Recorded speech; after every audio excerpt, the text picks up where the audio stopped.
로마서 11장까지는 복음의 원리를 세밀하게 설명하고 있었죠. 그리고 12장부터는 그리스도인의 실제적인 삶에 대한 말씀을 우리에게 제시해 주셨습니다. 더 이상 희생 제사는 필요하지가 않습니다. 그 대신 우리 몸을 하나님이 기뻐하시는 거룩한 산 제물로 드려야 합니다. 우리는 이 세대가 원하는 것이 아니라 하나님께서 원하시는 삶을 살아야 합니다.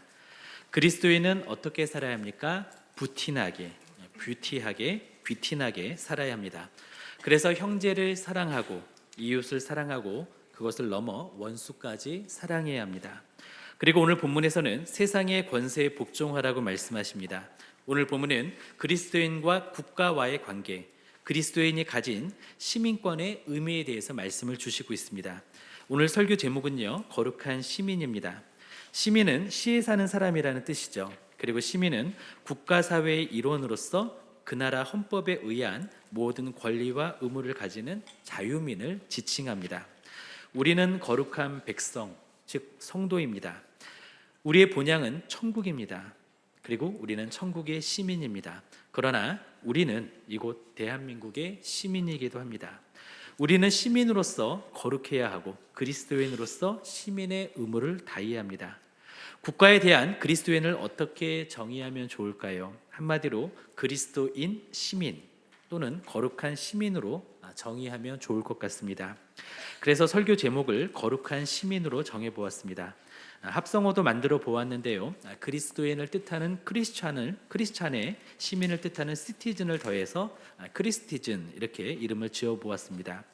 오늘은 국가의 권위와 임무 그리고 국가에 대한 그리스도인의 의무를 살펴보기를 원합니다. 또한 성경이 허락하시는 시민 저항권이란 무엇인지 함께 이해해 보기를 원합니다.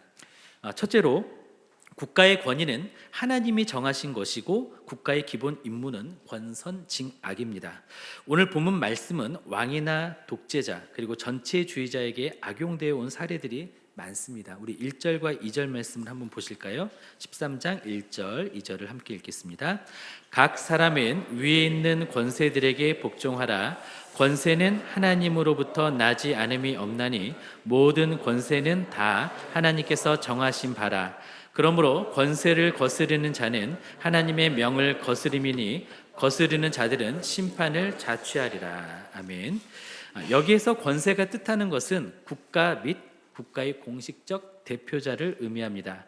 오늘 본문은 그리스도인들이 통치권에 복종해야 한다라고 말씀합니다. 위정자들에게 복종해야 한다라고 말씀합니다. 왜냐하면 모든 정치 권력은 하나님으로부터 나오기 때문입니다. 세상 권력이나 정권은 모두 하나님의 허락이 있어야만 존재하기 때문에 그렇습니다. 역사의 일면을 보면 과거의 왕의 권력은 법의 테두리 밖에 있었죠. 그래서 절대적인 권력을 휘둘렀습니다. 이것을 전제군주제라고 합니다. 과거의 왕들은 법률에 의거하지 않고 공포 정치를 했었습니다. 이러한 왕들 중에서 위의 말씀으로 자신의 권력을 정당화했던 사람들이 있었습니다. 그 대표적인 사람이 17세기에 잉글랜드와 스코틀랜드를 다스렸던 스튜어트 왕입니다. 그는 왕권 신수설이라는 것을 주장했습니다. 왕의 통치권은 하나님으로부터 주어진 것이므로 왕권을 제한하려는 어떤 시도도 하나님의 뜻에 위배된다는 정치 이론이었습니다. 절대적인 왕권에다가 하나님의 신성까지 부여하려고 했던 그런 시도였습니다. 그러자 개신교 목사였던 사무엘 루터포드는 그것에 반대해서 법이 왕이다라는 문서를 작성했습니다. 왕이 법이 아니라 하나님의 법이 왕이라는 것이죠. 전제주의와 마찬가지로 전체주의라는 것도 있습니다. 전체주의도 이 말씀을 악용하고는 했습니다. 전체주의란 개인은 전체 속에서 비로소 존재 가치를 갖는다라고 주장하는 것입니다.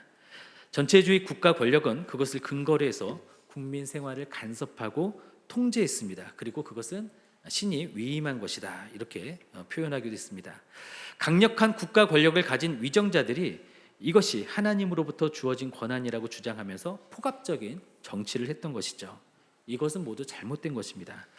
그러나 그런 권력이 아무리 사악하고 잔인하다 할지라도 하나님은 그 권력을 통해 지상에서 하나님의 뜻을 이루십니다.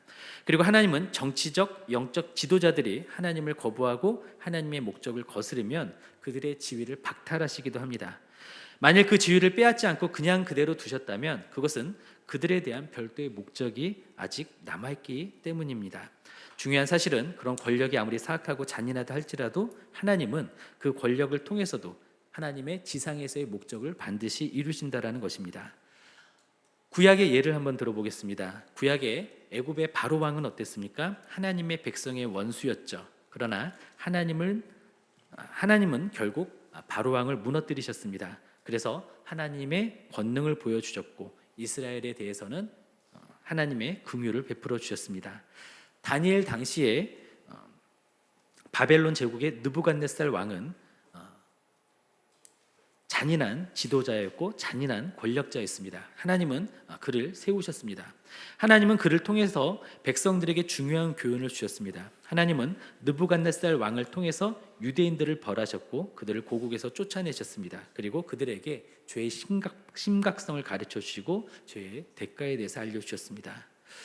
국가의 역할은 무엇입니까? 국가의 기본 역할은 범죄는 처벌하고 선을 베푸는 것입니다. 우리 로마서 13장 3절과 4절 말씀을 함께 읽겠습니다. 로마서 13장 3절 4절입니다. 같이 읽겠습니다.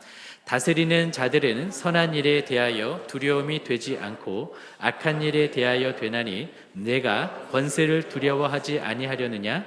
선을 행하라. 그리하면 그에게 칭찬을 받으리라. 그는 하나님의 사역자가 되어 내게 선을 베푸는 자니라.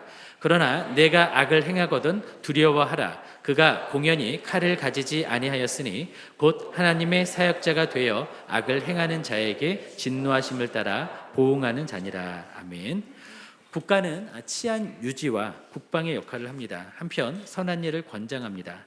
다스리는 자들은 하나님이 세워주신 사람으로서 하나님의 종입니다. 그들은 하나님에 의해 사회의 조화와 정의를 지키는 자로 임명되었습니다. 다스리는 자, 즉 통치의 자는 하나님의 종으로서 악행에 대해 하나님을 대신하여 처벌합니다. 하나님은 나라의 통치자에게 그러한 권한과 자격을 부여하셨습니다. 여기서 말하는 통치자는 그리스도인이 아닐 수도 있습니다. 그러나 하나님은 하나님의 목적을 이루시기 위해서 누구든지 원하시는 사람을 다 쓰실 수가 있습니다. 하나님은 믿는 자만 쓰시는 것이 아니라 믿지 않는 자도 쓰십니다. 하나님은 그리스도인의 주인이기도 하시지만 불신자의 주인이기도 하십니다. 이렇듯 우리가 살고 있는 국가는 하나님이 만드셨고 모든 권세는 다 하나님께서 제정하신 것입니다. 그리고 사람들이 서로 책임 있는 삶을 살려면 정부가 필요합니다. 웨스트민스터 신앙 고백서 23장 1항에는 이렇게 정의하고 있습니다. 온 세상의 최고의 주요 왕이신 하나님께서는 위정자들을 세우셔서 자기 아래에 두시고 자기 자신의 영광과 공공의 유익을 위하여 백성들을 다스리게 하셨으며 이 목적을 위하여 그들에게 무력을 허용하셨으니 이는 선한 자들을 보호하고 격려하는 한편 악을 행하는 자들을 벌하기 위함이다. 하나님이 국가에 맡기신 사역은 선과 악에 관련이 있습니다. 시민이 국가의 공권력에 복종을 하지 않는다면 그 사회의 질서는 선과 악의 질서를 유지하는 그 사회의 질서는 쉽게 무너지게 됩니다. 그래서 정부는 사회가 제대로 기능하도록 악을 행하는 자에게 응당한 처벌을 가합니다. 심지어 국가는 목숨을 죽이고 살릴 수 있는 권리인 생살 여탈권까지 가지고 있습니다. 그리고 당연히 시민에게는 개인의 복수는 허용되지 않습니다. 국가의 공권력만이 적법한 절차를 따라서 행할 권한을 갖게 되는 것이죠. 또 지난주에 본문 12장 19절에서는 어떻게 말씀하시죠? 내 사랑하는 자들아 너희가 친히 원수를 갚지 말고 하나님의 진노하심에 맡기라. 기록되었으되 원수 갚는 것이 내게 있으니 내가 갚으리라고 주께서 말씀하시니라. 하나님께서는 국가에 이와 같은 권한을 허용하셔서 국가를 통해서 하나님의 공의를 실현하시기도 하십니다. 두 번째로 그리스도인은 국가의 권위를 인정하고 그 권위에 복종해야 합니다. 그리스도인들은 하나님께 순종과 복종해야 할 의무가 있습니다. 그리고 국가에 대해서도 복종해야 할 의무가 있습니다. 국가에 대한 그리스도인의 역할은 무엇입니까? 로마서가 기록된 당시의 국가는 바로 로마를 의미했습니다. 그리고 식민 지배를 받기는 했지만 자치권이 있었던 유대인 당국을 의미했습니다. 그런데 로마 정부나 유대인 당국이나 둘 다 기독교에 대해서는 호의적이지 않았습니다. 적대적이었습니다. 하지만 사도 바울은 그조차도 하나님께서 설립하셨다라고 가르치고 있습니다. 그리고 그리스도인들은 그들에게 순종하고 그들과 협력해야 한다라고 강조하고 있습니다. 국가에 대한 그리스도인의 기본 입장은 바로 복종입니다. 국가나 권세는 하나님으로부터 유래되었기 때문입니다. 이런 권세는 법과 질서의 대리자가 되는 것이죠. 모든 권세는 다 하나님께서 정하신 것이고 하나님께로부터 나왔습니다. 그러므로 권세를 거스르는 사람은 하나님의 명령을 거스르는 것과 같은 결과가 됩니다. 하나님께서 위정자들을 세우신 궁극적인 목적은 하나님 자신의 영광을 드러내시고 공공의 이익을 도모하는 데 있습니다. 그리고 하나님께서 국가를 세우신 이유는 죄악을 벌하고 선을 행하는 자들을 보호하게 하려는 데 있습니다. 7절에 보면 두려워하고 존경하는 자세로 복종하라 이렇게 말씀하고 있습니다. 비록 위정자가 존경할 만한 그런 모습이 없다 할지라도 우리는 하나님께서 허락하신 권위를 존중해야 한다는 것이죠. 위정자 본인은 모르더라도 그는 하나님의 대리인이며 하나님의 손바닥 위에 있습니다. 세상을 지배하시는 분은 하나님이시죠. 물론 세상의 위정자들과 국가는 그렇게 행할 때가 많습니다. 그래도 하나님은 그들을 사용하셔서 하나님의 뜻을 이루십니다. 우리와 다른 입장을 가진 통치자들도 우리는 또한 존중해야 합니다. 그리고 잘못된 정부를 할지라도 시민들이 평화롭게 살고 아무런 문제를 일으키지 않기를 바랍니다. 또한 우리가 시민으로서 복종하는 것은 우리가 비난의 여지가 없는 삶을 살도록 해줍니다. 우리는 하나님의 주신 국가의 권위에 복종해야 합니다. 그리고 그리스도인들에게는 또 한 가지 의무가 있는데요. 그것은 바로 납세의 의무입니다. 우리는 종합소득세나 지방세나 직접세나 간접세 모두 성실히 납부해야 합니다. 우리 로마서 13장 6절과 7절 말씀을 함께 읽겠습니다.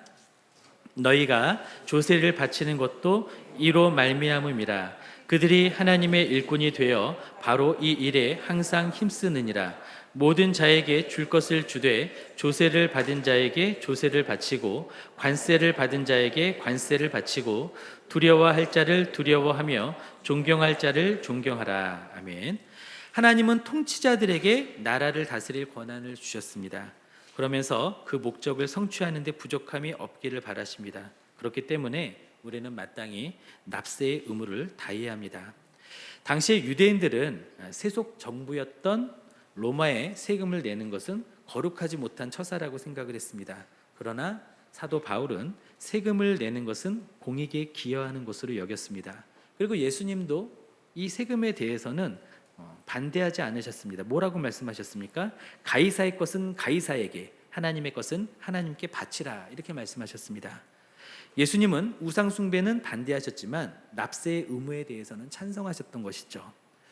어르신들은 재미있는 표현들을 많이 하십니다. 나라님들은 큰 도둑이고 의사들은 작은 도둑이라고, 젊어서는 세금으로 뜯기고 늙어서는 병원비로 뜯긴다 이렇게 이야기들을 하십니다. 물론 지금은 세금에 대한 인식이 많이 바뀌기는 했지만 우리들도 여전히 세금에 대해서는 빼앗기는 기분을 가지고 사는 것 같습니다. 저는 사택에 살게 되면서 처음에는 TV가 없었습니다. TV 없이 지냈습니다. 그런데 전기세에 TV 수신료가 부과되어 나왔습니다. 그래서 당사에 전화를 걸어서 TV가 없으니 수신료를 빼달라고 했습니다. 그래서 수신료를 제한 적이 있었습니다. 그런데 얼마 후에 당근마켓에서 어떤 분이 나눔을 해주셔서 TV가 생겼습니다. 그리고 케이블 TV와 결합 상품인 인터넷도 개통하게 되었습니다. 저는 여전히 TV를 보지 않고 KBS 방송도 보지 않았습니다. 그렇지만 다시 전화를 걸었습니다. 그래서 TV를 시청할 수 있는 장치들이 집에 생겼기에 다시 전화를 걸어서 수신료를 다시 부과하도록 그렇게 신청을 했습니다. 그것이 법이라서 법이 요구했던 대로 했던 것입니다. 작은 액수이고 사소한 법이라도 우리가 민법을 준수하는 것은 하나님께 복종하는 것이기 때문에 그렇게 했던 것입니다. 우리 교회 성도님 중에 자영업을 하시는 분이 계셨는데요. 코로나 이전이라 지금보다 현금 결제가 많았던 시절이었습니다. 그 성도님은 현금 결제까지 꼼꼼히 기록을 하셔서 자발적으로 세금 신고를 하셨습니다. 그러자 세무서에서는 이런 경우는 처음이라며 세무서에서 오히려 세금을 깎아주는 일이 생겼습니다. 우리가 시민으로서 국가가 정한 법을 지키면 비난받을 만한 여지가 사라집니다. 뿐만 아니라 오히려 정직이 부각되고 덕이 됩니다. 그래서 복음을 전할 수 있는 기회도 더 생기는 법입니다. 그리고 지난주에 살펴본 본문 말씀에서도 할 수 있거든 너희로서는 모든 사람과 더불어 화목하라 이렇게 말씀하셨죠. 이것은 우리가 거룩한 시민으로서 세상의 권세자들과도 의미 있는 관계를 유지하는 것을 권하고 있는 말씀이기도 합니다. 그리고 통치자 중에는 하나님이 주신 권력을 남용하는 통치자도 있죠. 그래도 성경의 명령은 달라지지 않습니다. 우리는 하나님이 통치자로 세워주신 사람을 항상 존중해야 합니다. 우리는 그런 경우 하나님의 뜻을 잘 이해할 수 없게 되죠. 또 힘들 때가 있죠. 그럼에도 불구하고 우리는 존중의 태도를 취해야 합니다.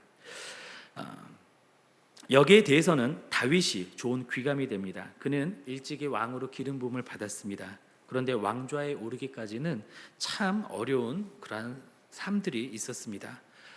사울 왕은 다윗을 시기했습니다. 자신의 왕좌를 빼앗길까 봐 두려워해서 다윗을 붙잡아 죽이려고 했습니다. 다윗이 시편 42편에서 이런 고백을 하죠. 목마른 사슴이 시냇물을 찾기에 갈급하듯이 내 영혼이 주를 찾기에 갈급하나이다. 우리는 그 시편 말씀을 보면은 되게 목가적인 상상을 합니다. 사슴 한 마리가 이렇게 유유하게 숲속을 걷는 모습을 상상을 하죠. 그런데 그 사슴은 그런 모습이 아닙니다. 사냥꾼에게 쫓겨서 그야말로 목이 타들어가는 사슴의 모습입니다. 다윗이 그와 같은 사냥감 같은 모습이었다라는 것이죠. 다윗이 어느 날 동굴에서 잠을 청하고 있었습니다. 쉬고 있었습니다. 그때 사울이 다윗을 사냥하러 왔다가 자신도 그 동굴 안에 가서 쉼을 얻게 됩니다. 다윗은 사울을 죽일 기회가 있었습니다. 그런데 자신은 하나님께서 기름 부으신 왕을 함부로 해할 수가 없다라고 말하면서 그냥 옷의 일부만을 잘라가지고 왔습니다. 그 생명은 조금도 해하지 않았습니다. 그리고 심지어 다윗은 그를 거역하는 말을 하지 않았고 그에게 함부로 칼을 휘두르지도 않았습니다. 하나님께서 그 문제를 해결하실 줄을 믿었기 때문이죠. 세 번째로 그리스도인은 국가의 권위가 진리를 막으면 저항할 수 있습니다. 저항해야 합니다. 이것은 그리스도인의 의무이기도 합니다. 그리스도인들은 국가의 합법적인 명령에 언제나 순종해야 합니다. 그러나 사람의 명령에 순종하는 것이 하나님의 명령에 불순종하는 결과가 된다면 이때에는 사람이 아니라 하나님께 순종해야 합니다. 우리는 이것을 분별해야 합니다. 우리 로마서 13장 5절 말씀을 함께 읽겠습니다. 그러므로 복종하지 아니할 수 없으니 진노 때문에 할 것이 아니라 양심을 따라 할 것이라. 아멘. 여기에서 양심에 따라 복종하라고 하시는데 이 말씀은 우리가 국가를 평가해야 한다라는 뜻입니다. 우리는 국가가 명령하는 것을 무비판적으로 받아들일 수만은 없습니다. 우리는 그것이 하나님의 뜻에 위배되는지 또 위배되지 않는지 분별해야 합니다. 만일 국가가 우리의 신앙 양심에 어긋나는 것을 요구한다면 우리는 불복종해야 합니다. 사도행전 5장에 보면 유대인 지도자들은 사내들인 법정에서 복음을 전하지 말라고 베드로를 겁박했습니다. 이때 사도 베드로는 담대히 말합니다. 사람보다 하나님을 순종하는 것이 마땅하니라. 복음 전파를 금지하는 유대인의 최고 법정의 명령에 그는 복종하지 않겠다라고 선언했던 것이죠. 우리는 국가의 권위를 존중하고 국가의 명령에 복종해야 합니다. 그러나 이것이 국가의 권위에 무조건 복종하고 저항해서는 안 된다라는 의미는 아닙니다. 국가의 모든 명령에 무조건 복종하고 무비판적으로 순응하는 것은 하나님의 뜻은 아닙니다.